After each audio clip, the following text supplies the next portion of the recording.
각종 운동 커뮤니티에 자주 등장하는 단골 질문 중 하나는 스쿼트 할 때 무릎을 얼마나 펴야 되나요? 벤치프레스 할 때 팔꿈치를 다 펴야 되나요? 락아웃을 하는 게 맞나요? 와 같은 가동 범위에 대한 질문들인데요. 누구는 해도 된다 그러고 누구는 하면 안 된다 그러고 정확하고 개운한 답변이 없어서 오히려 혼란만 가중시키게 되는 경우가 많습니다. 이러한 질문에 명확하게 딱 떨어지는 답변이 어려운 이유는 사람마다 관절의 가동 범위가 다르고 락아웃이라는 용어를 정의하는 데에도 조금씩 차이가 있기 때문입니다.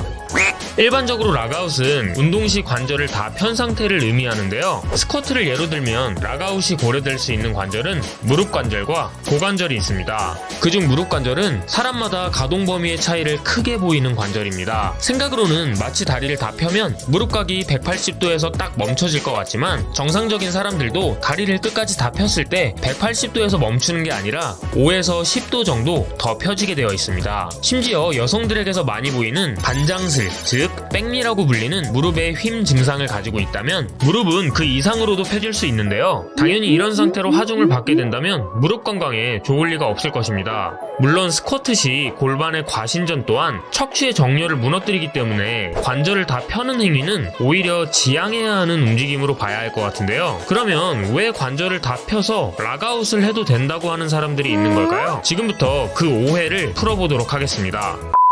이런 오해는 웨이트에서 쓰이는 락아웃이라는 표현의 정의가 조금씩 달라서 생기는 문제라고 생각하는데요. 1차적인 의미로 락아웃은 말 그대로 관절이 다 펴진 상태를 의미합니다. 하지만 앞서 살펴본 것처럼 관절의 가동 범위가 사람마다 다르고 부위에 따라서는 관절을 다 펴는 것만으로는 락아웃에 대한 설명이 부족한 경우가 생기기도 합니다. 그래서 락아웃의 의미를 좀 더 근원적으로 파악해 볼 필요가 있는데요.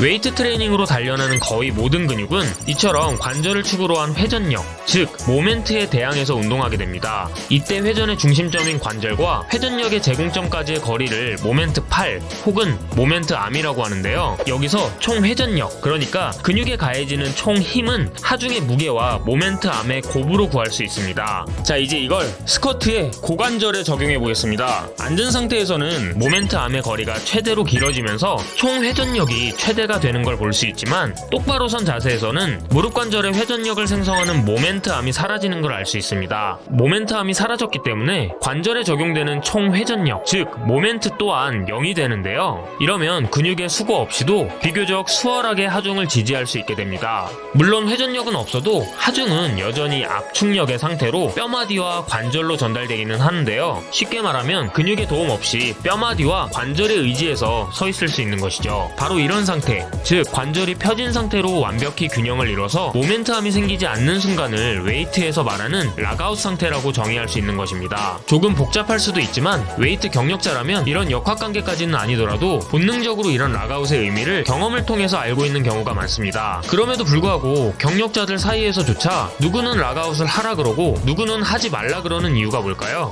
지금부터는 락아웃에 대한 이러한 관점의 차이에 대해서 얘기해 보도록 하겠습니다.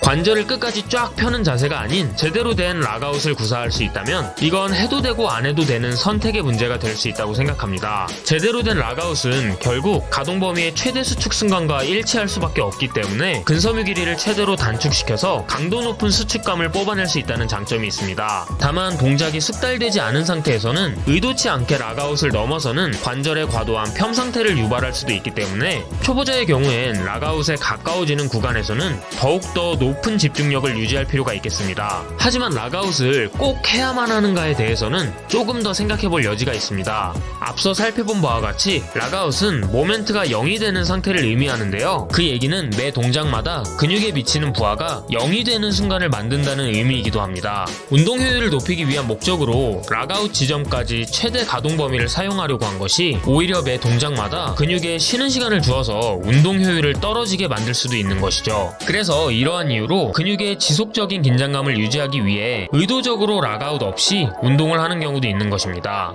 결국 이런 관점 차이가 해도 되고 안 해도 된다는 결론으로 이어진 것 같은데요. 사실 이 문제의 핵심은 제대로 된 락아웃의 개념을 이해하고 이걸 옳고 그름의 문제가 아닌 훈련 목적에 따른 선택의 문제로 바라봐야 한다는 것일 겁니다.